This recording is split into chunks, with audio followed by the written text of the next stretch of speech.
Ma question s'adresse à Monsieur le Premier ministre.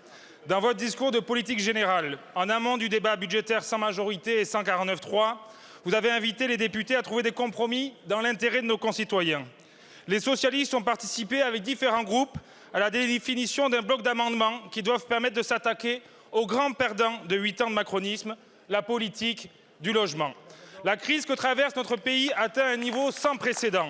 Près de 3 millions de ménages attendent un logement social. Des centaines de jeunes renoncent à leurs études faute de logement. Des milliers de salariés peinent à se loger près de leur lieu de travail. Le monde du BTP est au bord du dépôt de bilan et les collectivités locales se retrouvent isolées. Tout cela pèse lourdement sur le moral de nos concitoyens, sur la cohésion sociale et territoriale, sur l'insertion et l'émancipation.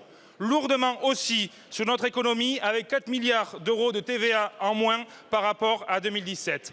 Pourtant, 1 euro investi dans le logement, c'est à minima le double dans les caisses de l'État.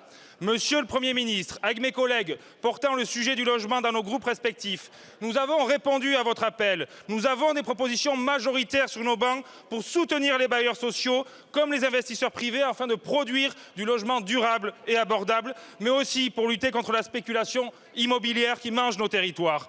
Mais comme trop souvent en matière de logement, les ministres, si engagés soient-ils, se heurtent au verrou de Bercy.